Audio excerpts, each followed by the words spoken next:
성경은 하나님과 우리의 관계를 여러 방식으로 정의합니다. 포도원 비유에서처럼 종과 주인의 관계로 정의하기도 하고, 또 기름을 준비한 슬기로운 처녀 비유에서처럼 신랑과 신부의 관계로 정의하기도 하고, 또 그 외 여러 방식으로 정의를 합니다. 이 가운데 성경이 가장 대표적으로 정의하는 관계는 아버지와 아들의 관계입니다. 주기도문은 처음부터 하늘에 계신 우리 아버지라고 고백하지 않습니까? 하나님은 우리의 아버지시고 우리는 그의 자녀입니다. 하나님은 왜 자신을 아버지로 말씀하실까요? 하나님의 전지전능하심을 의미하기 위함은 아닐 겁니다. 아버지라 그래서 전지, 모든 것을 다 알고 전능, 모든 것을 다 할 수 있는 건 아니지 않습니까? 예를 들어서 자식이 불치의 병으로 죽어가고 있다면 아버지 능력이 안 되잖아요. 살릴 수가 없는 거잖아요. 물론 갓난아기 때는 아버지가 모든 것을 다 할 수 있는 능력자처럼 보일지 몰라도 시간이 지나면 어느 순간부턴 자식이 아버지보다 힘도 더 세지고 더 많은 것을 알게 됩니다. 전능자와 아버지는 그리 어울리는 개념이 아닙니다. 또 하나님의 아버지 되심이 그의 구원자 되심을 의미하는 것도 아닐 겁니다. 아버지라고 해서, 부모라고 해서 치명적인 문제에 봉착한 자식을 언제나 구해줄 수 있는 건 아니지 않습니까? 예를 들어서 자녀가 사업에 실패해서 엄청난 빚을 진 경우에 부모가 부유하면 그 문제를 해결해 줄 수 있지만 재정적 능력이 안 되면 어쩔 도리 없는 것 아니겠어요? 그러니까 구원자와 부모, 구원자와 아버지도 결코 동의어가 될 수 없습니다. 그러면 하나님을 아버지라고 할 때의 의미가 무엇일까요? 그가 나를 사랑하신다는 의미입니다. 아버지라고 해서, 부모라고 해서 모두가 능력 있는 사람이고 지혜로운 사람이고 선한 사람인 것은 아닙니다. 어리석은 부모도 있고 악한 부모도 있고 그리 인격적이지 못한 부모도 있어요. 그리 존경할 모습이 없는 사람도 있습니다. 그러나 한 가지는 분명해요. 부모라면 다 자식을 사랑합니다. 이건 어느 부모건 선한 사람이건 악한 사람이건 지혜로운 사람이건 어리석은 사람이건 상관없이 무슨 정신 이상자가 아닌 한 정상적인 사람이라면 그 누구에게도 예외 없는 사실입니다. 연쇄살인마 강호순이라고 들어보셨을지 모르겠는데 이 사람은 검거된 뒤에 자신의 얼굴이 공개되니까 아니 이렇게 내 얼굴을 공개하면 내 자식은 앞으로 어떻게 살아가라는 말이냐 이 자식 걱정을 하기도 했고 또 감옥에서 책을 써서 그 인쇄로 자식을 돕겠다는 뜻을 밝히기도 했어요. 21명을 끔찍하게 죽였던 유영철이라는 사람도 자식에게 복지 혜택이 돌아간다는 조건으로 허위 자백을 하기도 했었고 어느 수녀와 주고받은 편지에선 그 자식에 대한 아주 절절한 마음을 토로해서 세간의 화제가 되기도 했습니다. 물론 그로 인해서 아니 그렇게 지 자식은 아끼는 놈이 다른 사람은 그렇게 무참하게 죽인 거냐 공분을 불러일으키긴 했지만 여하튼 인간이기를 포기한 살인마도 자식을 아끼는 마음만큼은 다를 바가 없습니다. 축구선수 손흥민의 아버지 손웅정 씨가 쓴 책을 제가 언젠가 언급했던 적이 있는 것 같은데 그 책에 이러한 고백이 있어요. 이분도 젊은 시절 프로축구 선수로 활약을 했었는데 그만 뜻하지 않는 부상으로 인해서 20대 후반에 정말 젊은 나이에 선수 생활을 마감해야 했습니다. 자, 갑자기 은퇴를 하다 보니까 선수 시절 받았던 돈은 금세 바닥이 났고 일찍 결혼을 했기에 책임져야 될 두 아들이 있는데 그 중에 하나가 손흥민이겠죠. 생계가 막막했어요. 자, 어쩔 수 없이 이분은 공사판에서 막노동을 하게 되었는데 주변에서 그를 알아본 사람들이 아니 불과 얼마 전까지 프로 축구 선수로 뛰던 사람이 이렇게 공사판에서 막노동을 하느냐 비아냥거리기 시작했습니다. 그러한 비아냥에 이분도 잠시 마음이 흔들렸지만 막노동이 창피한 게 아니고 막노동을 창피하게 여기는 게 그게 진짜 창피한 거다라고 마음을 굳게 했다고 합니다. 이분이 그렇게 했던 이유는 딱 하나예요.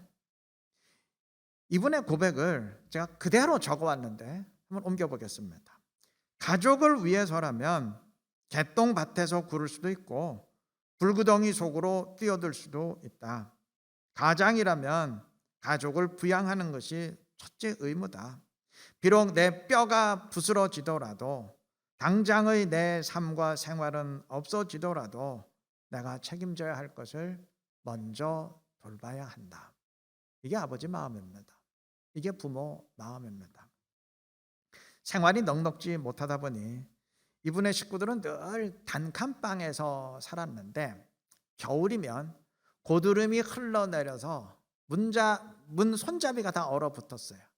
그래서 늘 몸으로 밀어서 그 밖에 얼음을 깨야 겨우 문 밖으로 나갈 수 있는 날이 많았다고 합니다. 그렇게 어렵게 살면서도 이분은 아들에겐 늘 제일 좋은 축구화를 사서 신겨주었다고 합니다. 돈이 있으니까 사준 게 아니죠. 이게 부모 마음이기 때문입니다.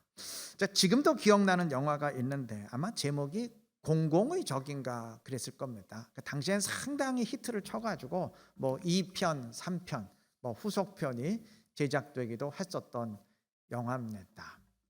배우 설경구 씨가 형사 강철중 역으로 나오고 이성재 씨가 부모를 죽인 그런 범인으로 나오는 영화인데 그 영화에 이런 장면이 있어요. 지금도 안 잊혀집니다.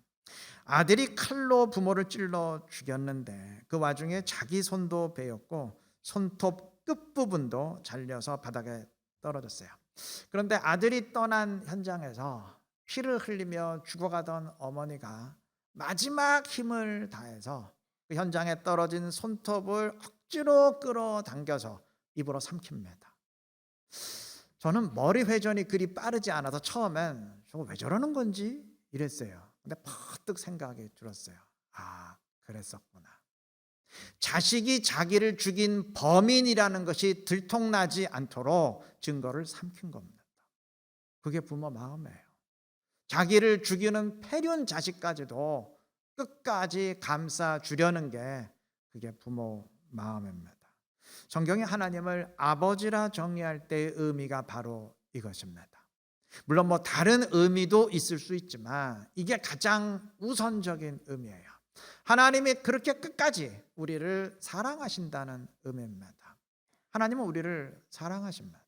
당자 같은 자식이라도 아버지 하나님의 마음을 아프게 하는, 다시 한번 하나님을 십자가에 못 박는 패륜 자식이라도 끝까지 사랑하십니다. 아버지시기 때문입니다.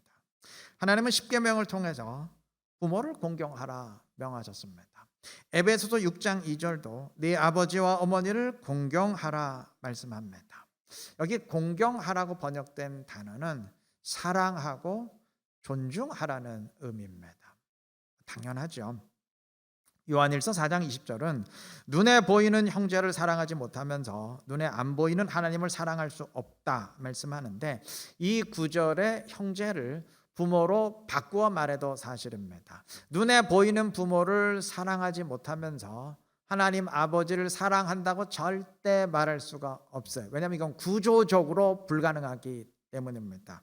여러분, 세상에서 나를 가장 사랑하는 사람이 부모이고 온 우주에서 나를 가장 사랑하시는 분이 하나님입니다. 어찌 보면 부모보다 하나님이 나를 더 사랑한다고 단정적으로 말할 수 있어요. 왜냐하면 부모도 나를 위해 죽지는 않으셨기 때문입니다. 모든 부모가 자식을 위해 다 죽는 건 아니잖아요. 근데 하나님은 죽으셨어요. 하나님의 사랑이 더 크다고 할 수 있습니다. 즉 내가 부모를 사랑하고 공경해야 되는 이유와 하나님 아버지를 사랑해야 되는 이유가 같습니다. 같아요.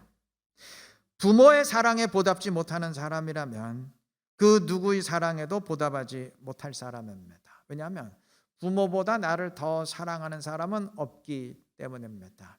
사랑을 이렇게 물량적으로 크기로 잴 수야 물론 없겠지만 만약 잴 수가 있다면, 도량화할 수 있다면 뭐 부모의 사랑이 가장 크다는 것은 뭐 명약관한 사실인데, 여러분 가장 큰 사랑에도 보답지 못하는 사람이라면 어떻게 다른 작은 사랑에 보답하겠어요? 이런 사람은 아예 사랑을 무시하는 사람이기 때문에 하나님의 사랑도 무시할 사람입니다. 에베소 6장은 부모를 공경할 것을 명하면서 이것이 옳으니라고 했습니다. 옳으니라는 말은 사람의 마땅한 도리라는 말이에요. 사람이라면 당연히 그러해야 한다는 의미입니다. 바꿔 말하면 만약 그러하지 못하다면 사람의 당연한 수준에도, 인간의 기본적인 수준에도 미치지 못한다는 말입니다. 여러분, 그리스도인의 수준은 인간 일반의 수준보다 훨씬 높습니다. 때문에 사람의 당연한 수준에도 미치지 못한다면 그건 당연히 그리스도인의 수준에 미칠 수가 없어요. 아니 50점의 카트라인에도 미치지 못하는데 어떻게 100점, 200점 카트라인에 미칠 수 있나요? 부모를 공경하지 못하는 사람이 절대 제대로 된 그리스도인이 될 수 없는 이유입니다. 물론 부모 공경하지 않아도 돈 잘 벌고 떵떵거리며 사는 사람 얼마든지 있을 수 있어요. 부모 쫓아내고도 뭐 명예와 지위를 얻는 사람 있을 수 있습니다. 그러나 하나님의 사랑은 받지 못해요. 절대 하나님과 온전한 관계는 못 이룹니다. 뭐 세상적으로 혹 잘 될 수 있어도 절대 온전한 그리스도인 되지 못합니다. 받은 사랑을 깨달으시고 사랑에 보답하는 우리가 되시기 바랍니다. 부모의 사랑을 깨닫고 보답하시고 또 하나님 아버지의 사랑 깨달으시고 보답하시기를 바랍니다. 그래서 그리스도인다운 그리스도인으로서 하나님의 더 큰 사랑과 더 큰 은혜로 체험받을 수 있는 지혜롭고 복된 우리 모두가 되시기를 바랍니다. 오늘 읽은 창세기 9장의 본문은 성경을 통틀어서 효에 관한 하나님의 상보를 가장 단적으로 드러내는 부분입니다. 노아가 술에 취해서 이제 벌거벗고 인사불성이 되었는데 아들 셈과 야벳은 아버지를 공경하는 태도를 보인 반면 함은 그러하지를 못했어요. 26절 27절의 증언처럼 하나님은 셈과 야벳은 축복하신 반면 비웃는 태도를 보인 함은 저주하셨습니다. 노아가 축복과 저주를 선포하지만 결정하신 분은 하나님이에요. 하나님의 말씀이 노아를 통해서 선포되는 것입니다. 하나님이 부모 공경을 얼마나 중요하게 여기시는지를 아주 단적으로 드러내는 본문입니다. 자, 그런데 본문 다시 한번 유심히 보시면 부모를 공경하지 못한 대가가 얼마나 큰지, 그리고 그로 인한 저주가 얼마나 끔찍한 것인지를 새로운 차원에서 깨닫고 전율하게 됩니다. 25절 보시면 가나안은 저주를 받아 그의 형제의 종들의 종들이 되기를 원하노라 하셨는데, 여러분 이 선포 들으면서 뭔가 이상하지 않습니까? 사건의 당사자는 분명 노아의 세 아들 셈, 함, 야벳입니다. 노아를 공경한 셈과 야벳은 축복의 대상이고 반대의 태도를 보인 함은 저주의 대상이에요. 그런데 본문 25절은 함에게 저주를 선포하는 대신 함의 아들, 즉 노아의 손자인 가나안에게 무서운 저주를 선포했습니다. 가나안은 그 자리에 없었어요. 사건 당사자가 아닙니다. 이 사건과 아무런 연관도 없어요. 그런데 왜 가나안에게 저주가 선포됐을까요? 물론 함이 저주를 받음으로 그 저주가 자손들에게 쭉 이어졌기에 뭐 자손인 가나안도 저주를 받은 것은 분명 맞죠. 그러나 그렇다 그래도 사건의 당사자는 분명 함이고 가나안은 아무 연관도 없는데 왜 가나안에게 저주가 선포됐을까요? 잠시 설명을 하자면, 여러분 오늘 본문의 저자가 누군가요? 오늘 본문 창세기죠. 창세기 저자가 누굽니까? 모세죠. 창세기, 출애굽기, 레위기, 민수기, 신명기 다 모세가 기록했다고 해서 흔히 모세 오경이라고 부르지 않습니까? 자, 그러면 모세가 언제 성경을 기록했습니까? 하나님의 부름을 받은 뒤, 즉 출애굽 지도자일 때 기록을 한 것이죠. 그럼 출애굽은 목적이 뭔가요? 애굽을 떠나서 광야에서 사는 게, 광야가 목적은 아니죠. 목적은 가나안이죠. 하나님이 약속하신 가나안에 들어가서 가나안을 진멸하고 그 땅에 정착한 것이 출애굽의 목적이고, 모세가 창세기를 비롯한 성경을 기록할 때 이스라엘은 바로 그 일을 앞에 두고 있는 상황입니다. 그래서 모세는 신명기 등을 통해서 성경 기록하면서 가나안 땅에 들어가서 절대 그들과 어울리지 말고 전부 진멸하고 내쫓아야 된다고 강조하고 또 강조하지 않습니까? 오늘 보면은 바로 이 시점에 모세에 의해 선포된 말씀입니다. 여러분, 가나안 족속들을 왜 가나안이라고 하는 줄 아세요? 오늘 본문이 저주를 선포한 함의 아들 가나안이 바로 이들의 조상이기 때문입니다. 바꿔 말하면 이들이 가나안의 후손이기 때문에 가나안 사람들이라고 하는 것입니다. 하나님이 진멸하라고 명하신 가나안 족속들도 원래는 노아의 자손이에요. 이스라엘과 똑같이 노아의 자손입니다. 그런데 지금은 이스라엘에게 진멸당하고 내쫓겨야 되는 저주의 자식들이 됐어요. 그 이유를 본문이 선포합니다. 본문의 선포처럼 그들의 조상이 아버지 노아를 공경하지 못한 대가로 하나님의 무서운 저주를 받았기 때문입니다. 모세 당시 이스라엘은 본문 25절의 선포를 들으면서 자신들의 가나안 정복을 확신했을 거예요. 야, 우리가 가나안을 진멸함으로써 가나안의 저주를 내리셨던 하나님의 말씀이 이루어지게 되는구나. 하나님의 말씀이 이런 식으로 성취되는구나 깨달았을 겁니다. 아울러 또 한편으론 가나안 사람들도 원래는 우리처럼 노아의 자손들인데 부모를 공경하지 못한 죄로 조상이 저주를 받는 바람에 이렇게 진멸당하는 처지가 되었구나. 그 이유를 깨닫고 아마 전율했을 겁니다. 야, 부모 공경하지 못한 대가가 이렇게 무섭구나. 절실히 깨달았을 겁니다. 이러한 복합적인 이유에서 본문 25절은 저주의 대상을 의도적으로 함이 아닌 가나안으로 선포하고 있는 것입니다. 여러분, 이 본문을 읽으면서 떨리지 않습니까?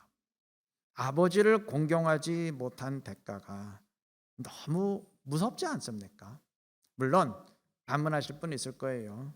아니, 한 사람이 아버지를 공경하지 않은 대가로 자손들이, 그것도 무슨 자식들도 아니고 굉장히 오랜 시간이 지난 뒤에 후손들이 그렇게 진멸당하는 것은, 그건 진짜 해도 너무하지 않느냐. 아니, 그들이 도대체 무슨 죄가 있느냐 반문하실 수 있어요. 네, 맞습니다. 본문 자체만 보면 너무한 것이 사실입니다. 사실 말이 안 돼요. 가나안 사람들은 본문의 사건과 아무런 연관도 없어요. 그때 태어나지도 않았는데 무슨 연관이 있습니까? 엄밀히 말한다면 가나안 족속들이 진멸의 심판을 당하게 된 것은 이스라엘에게 정복당할 당시 그들의 죄가 차고 넘쳤기 때문입니다. 온갖 이방 신들이 이스라엘을 이제 오기만 하면 집어삼키기 위해서 기다릴 정도로 아주 사단의 본거지가 되었기 때문입니다. 자, 그러니까 진멸하라고 명하신 것이지, 아니 먼 옛날에 조상 한 사람이 뭐 아버지를 제대로 공경하지 않았다고 굉장히 오랜 시간 지난 뒤에 후손들이 전부 진멸당한다면 그 말이 되는 얘기겠어요? 말이 안 되죠. 예, 말 안 됩니다. 이건 상식적으로 말이 안 되는 선포예요. 그런데 성경은 선포했어요. 저는 이걸 어거지 메시지라고 좀 부르고 싶어요. 성경이 어거지를 부린 거예요. 말이 안 되는 것인데도 그렇게 했어요. 이후 여하를 막론하고 그렇게 연관을 시켰어요. 이들이 받는 저주와 조상이 부모를 제대로 공경하지 않는 것을 연관이 안 되는 것도 일부러라도, 의도적으로, 억지로라도, 비상식적으로 보일지라도 일부러라도 일치시켰어요. 여러분, 성경이 정상적인 메시지를 선포할 때보다 이건 누가 봐도 연관이 안 되는데, 비정상적, 이거 완전 어거지인데, 그러한 어거지로라도 메시지를 선포할 때 그게 더 중요한 메시지입니다. 이거 무조건 성경이 일치시키고 싶다는 메시지예요. 성경은 가나안 족속들이 받은 저주와 조상이 아버지를 공경하지 않은 죄를 하나로 묶었어요. 묶을 수 없는 것인데도 묶었어요. 가나안 사람들의 죄가 차고 넘치기에 심판당하는 것이지만 의도적으로 그것을 부모를 제대로 공경하지 않는 것과 일치시켰습니다. 후대의 모든 재앙은 바로 이 죄에서부터 연유된 것이다 라는 메시지일 수도 있고, 부모를 공경치 않는 자는 결국 후손들까지도 저주의 운명에 처하게 된다, 그런 메시지일 수도 있고, 둘 다일 수도 있고, 또 다른 메시지일 수 있지만, 어떤 경우든 확실한 것은 하나님이 부모 공경을 그토록 중요하게 여기신다는 단호한 메시지입니다. 그러한 하나님이기 때문에 출애굽기 21장 17절에서는 자기의 아버지나 어머니를 저주하는 자는 반드시 죽일지는 아주 소름 끼치는 명령을 내리셨고, 반대로 시어머니 나오미를 끝까지 공경한 룻은 크게 복을 내리시고 그리스도의 조상이 되는 영광까지 주신 겁니다. 우리가 부모 공경을 절대 허투루 생각해서는 안 되는 이유입니다. 혹시 여러분들 가운데 목사님 무슨 말인지 다 알겠는데요, 부모 공경이 중요하다는 건 다 알겠는데요, 이제 저하고는 해당 사항이 없어요. 저는 이미 아버지 어머니 다 세상을 떠나셨기 때문에 저하고는 이제 아무 상관이 없네요, 하실 분 있으실지 모르겠어요. 부모는 계시지 않아도 하나님 아버지는 계시지 않습니까? 하나님 아버지 사랑하시고 공경하시기를 바랍니다. 그리고 아울러 자녀에 대한 책임을 다하시기를 바랍니다. 우리에게는 부모를 공경해야 될 책임이 있고, 또한 부모 공경을 받아야 할 책임이 있습니다. 무슨 말인가 하실 텐데, 성경이 부모를 공경하라고 했을 땐 전제 조건이 있어요. 이게 우리는 이해하지 못하는데, 이 명령을 받는 당시 이스라엘 사람이라면 누구나 다 아는 사실이, 전제하는 사실이 있습니다. 신명기 6장 7절의 말씀처럼 하나님은 이스라엘이 처음 시작될 때부터 그의 백성들이 부모를 통해서 말씀의 양육을 받도록 명령하셨습니다.